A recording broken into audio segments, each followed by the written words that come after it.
Love has no borders, no limits, and no guarantees. But sometimes love is not destroyed by strangers. It is broken by the people we trust the most, the ones we call family. In the busy streets of New Delhi, beneath the lights and noise, a storm was growing.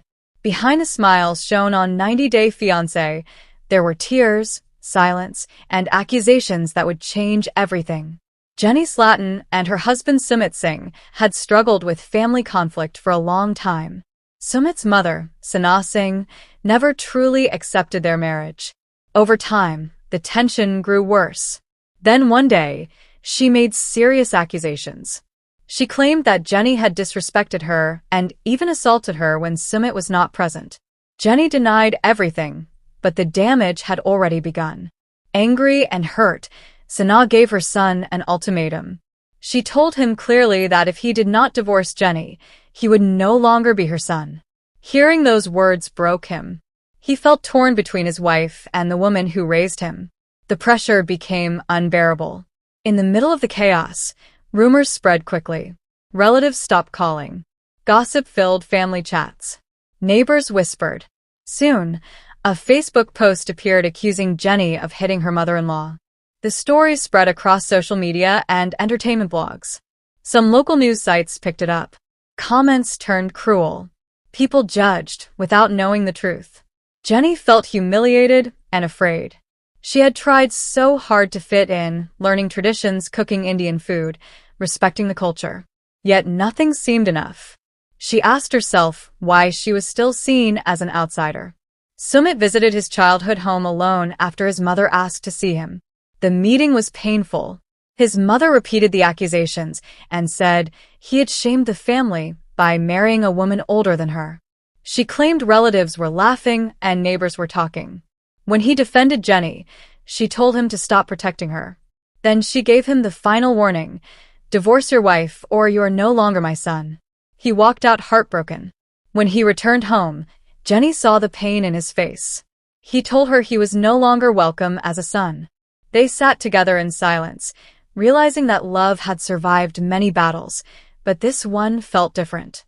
The situation grew worse when someone filed an anonymous complaint with the police, accusing Jenny of verbal and physical abuse.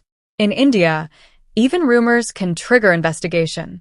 The complaint included supposed witness statements from neighbors who claimed they heard arguments. None of it was true, but the accusation alone created fear. Jenny was shocked. She asked who would go that far. They both knew the likely answer. Sumit felt trapped. If he defended his wife publicly, he would be accusing his own mother of lying. If he stayed silent, he was failing to protect Jenny. The pressure affected their relationship. Jenny felt alone and unsupported. She told him she could not keep living under constant attack. Sumit said he was trying to protect both sides, but she felt that doing nothing was not protection. As media attention grew, Sana reportedly gave interviews, claiming she had been humiliated and attacked. The story went viral. Headlines repeated the accusations. Strangers online judged Jenny harshly. Neighbors whispered when they stepped outside. One day, they even found a note at their door telling them to leave. Jenny finally confronted her mother-in-law directly. She asked why she was spreading lies. Sana replied coldly that Jenny had disrespected their culture from the day she married her son. Jenny said she loved him and asked if that was not enough. Sana answered that love does not erase shame and closed the door. After that night, Jenny and Sumit understood that the situation would not improve. The conflict was damaging their mental health and their safety. They decided the only way to find peace was to leave. They made the difficult decision to sell their property, including their house, for $2 million.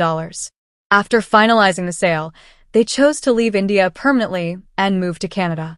They also announced they would no longer participate in 90-Day Fiancé or work with TLC.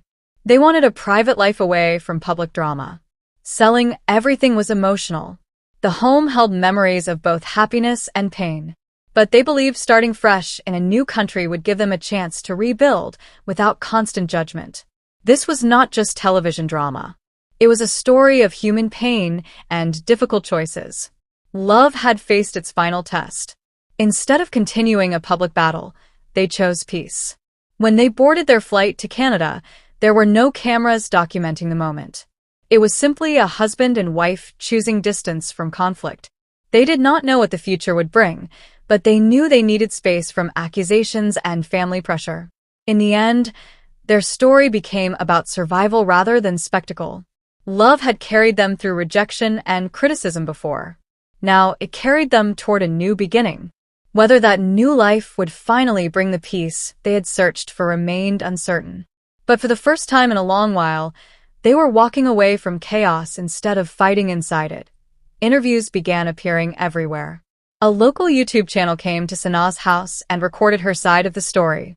In the video, she said that her son had changed and was now under Jenny's control. The video quickly gained thousands of views. Sumit stood against the wall, his phone shaking in his hand as he watched it. He felt helpless. He told a friend on the phone that this was no longer just a family issue. It felt like revenge. In the interview, Sanaa spoke with tears in her eyes. She said she did not hate her son, but that he had forgotten who he was. She claimed that Jenny did not respect their culture or traditions and that she only wanted her son back. The reporter listened with sympathy. Jenny turned off the video with trembling hands. She said softly that Sanaa was playing the victim and that people believed her. Sumit sat quietly beside her and said the truth would eventually come out. Jenny looked at him and asked what would happen if it came out too late. The pressure between them grew. Jenny felt that Sanaa wanted her gone, not just from Sumit's life, but from the country itself. Sumit said his mother would never win, but Jenny felt she already had. Their peace, reputation, and happiness were fading. Jenny slowly suggested something she had never seriously considered before. Maybe they should leave India and start over somewhere new, where people did not judge them every day. Sumit did not reject the idea this time. He stood silently thinking. The next day, Sumit received a call from the police. An officer informed him that they would visit to ask questions about a complaint filed by Sanaa. Jenny was frightened. She said she had done nothing wrong. Sumit tried to calm her, explaining that it was just procedure. When the officers arrived, they were respectful. They explained that a complaint had been filed alleging verbal and physical abuse. Sumit immediately defended his wife, saying the accusations were false. Jenny gave her statement calmly, but with shaking hands. She admitted there had been arguments, but firmly denied any violence. After taking notes, the officers said they would treat it as a family dispute for now. When they left, Jenny broke down in tears. She feared the situation would not stop. Neighbors watched from their windows as the officers walked away, and whispers spread again. Sumit later confronted his mother. He asked why she had filed a false report. Sanaa replied calmly that she was trying to save him. She said Jenny had turned him against his family. Sumit shouted that Jenny was his wife and his life. Sanaa told him that if he chose Jenny, he should not return home. She declared that he was no longer her son. Those words hurt deeply. When Sumit returned home and told Jenny what had happened, she saw that something inside him had changed. He realized he could not fix the conflict. His mother would not accept his marriage. Jenny suggested they change everything instead of trying to change his mother. She proposed selling the house, the cafe, and all their property. She suggested leaving India permanently to find peace somewhere else. At first, the idea felt unreal to Sumit. Leaving meant giving up his family, his memories, and his identity. But staying meant constant stress and the risk of losing his wife. After a long silence, he agreed. They made the painful decision to sell everything they had built. They wanted to leave behind the rumors and start fresh. But soon, their private plan leaked. An online article claimed they were fleeing the country to avoid consequences. The report quoted an anonymous family source. Jenny was shocked. Sumit believed the information had come from his mother.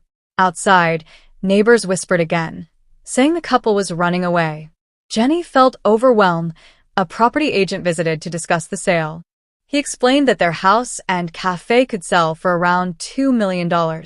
Despite the emotional weight, Sumit told him to proceed. Jenny looked around the home they had built with love and memories. Letting go was painful, but staying felt impossible.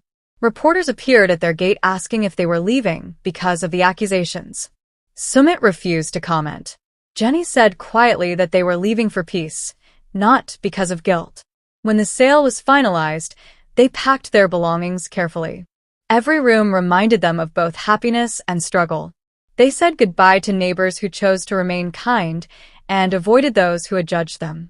Leaving home was not just about selling property. It was about walking away from conflict and choosing calm over chaos. As they prepared for their move to Canada, they felt sadness but also relief. Their story had once been filled with public drama, but now they wanted privacy. They were not trying to escape the truth. They were trying to protect their marriage and their mental health.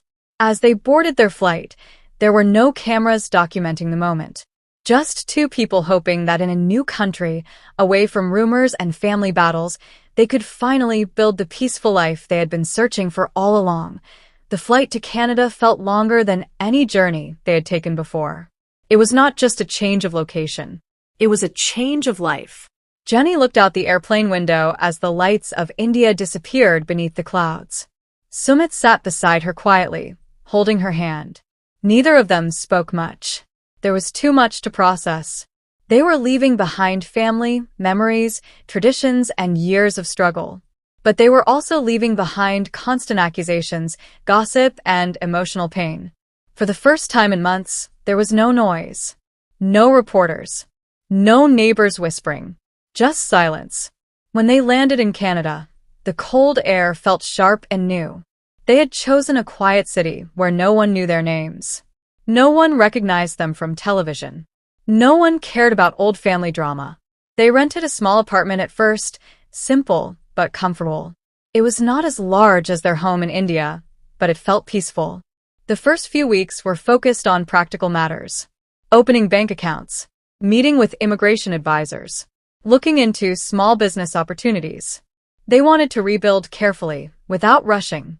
Jenny felt nervous at times, starting over in her mid-60s in a new country. But she also felt lighter. Sumit searched for work opportunities. He knew that rebuilding his sense of purpose was important. Back in India, he had felt trapped between loyalty and love. Here, he wanted to stand on his own feet. He explored options in hospitality and small business management, drawing on his experience running their cafe. At night, they would sit together with cups of tea, talking honestly in a way they had not been able to before. Without outside pressure, their conversations became softer. They admitted their fears. Sumit confessed that cutting ties with his mother had left a deep wound. Jenny admitted that she still felt anxious whenever she saw negative comments online. They agreed on one thing. They would protect their marriage above all else. No more silence when something hurt.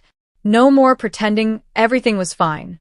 They had learned that peace must be built intentionally.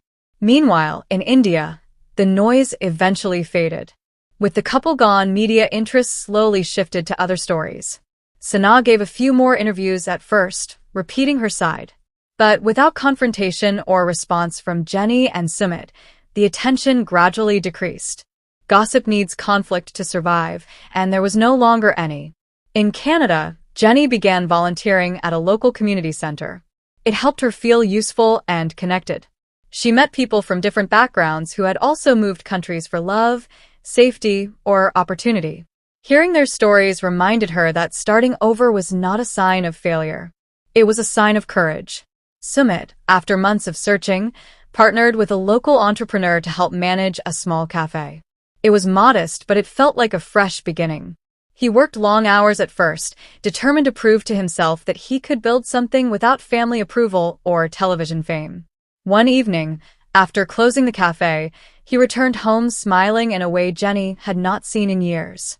He told her about a customer who complimented the tea and asked about Indian spices. For the first time, he felt proud instead of defensive. He was sharing his culture in a positive way, without judgment. Slowly, their relationship stabilized. There were still difficult moments. Some nights, Sumit would sit quietly, missing his father or thinking about festivals he once celebrated at home. Jenny would notice and sit beside him without speaking. She understood that leaving had cost him deeply. One day, he received a short message from his father. It was simple and careful. It did not mention past arguments. It only said that he hoped Sumit was safe and healthy. Sumit stared at the message for a long time before showing it to Jenny. There were no dramatic reactions, just quiet relief. They decided not to reopen old wounds. Instead, they allowed small, cautious communication to exist without pressure. Sana did not reach out, and Sumit did not push. Some distances, they both knew, might never fully close. As months turned into a year, Canada began to feel like home. They bought modest furniture of their own. They decorated the apartment with photos that represented new memories rather than old battles. They explored parks, markets, and neighborhoods together. One winter evening, as snow fell outside their window, Jenny turned to Sumit and asked if he regretted leaving. He thought carefully before answering. He admitted that he missed parts of his old life, but he did not regret choosing her. He said peace was worth the sacrifice. Jenny smiled gently. She had feared for years that he might someday blame her for the distance from his family. Hearing him say he did not regret it eased something inside her. Their marriage, once constantly tested by external pressure, now faced ordinary challenges: bills, schedules, small disagreements. And in a strange way, that normalcy felt like a gift. There were no ultimatums, no public accusations, no police visits. Over time, they began sharing small updates online again, but carefully. No personal drama. No responses to past accusations.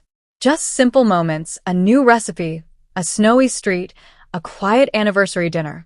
People who followed them noticed the difference. The posts felt calmer. One evening, sitting together on their balcony, Jenny reflected on everything they had endured. She realized that love is not only about fighting the world. Sometimes it is about knowing when to walk away from the fight entirely, Sumit agreed. He had once believed that proving loyalty to both his mother and his wife was possible. Now he understood that some choices demand clarity. He had chosen his marriage, and that choice came with loss but also with growth. They did not know what the future would bring. Reconciliation might happen one day, or it might not. Business might grow, or it might remain small. But for the first time in a long while, their future did not feel like a battlefield. It felt open. In the quiet of their new life, they learned that peace is not dramatic. It does not trend online. It does not go viral. It is built in small apartments, in shared cups of tea, in honest conversations after long days. Love had survived accusations, public judgment, police questions, and family rejection. Not because it was loud, but because they chose it daily. And in a new country, far from the noise that once threatened to break them, Jenny and Sumit finally began writing a chapter defined not by conflict, but by calm. Spring arrived slowly in their new city. The snow melted, and the streets filled with color again. Jenny often stood by the window in the mornings, watching people walk their dogs or head to work. No one stared at her. No one whispered. She was just another face in the neighborhood, and that anonymity felt like freedom. Sumit's cafe began attracting regular customers. Some came for the tea, others for the warm conversations. He introduced small touches from home: cardamom chai, spiced snacks, soft Indian music playing in the background. Instead of being judged for his culture, he was appreciated for it. That simple shift healed something inside him. At home, their routines became steady. They cooked dinner together.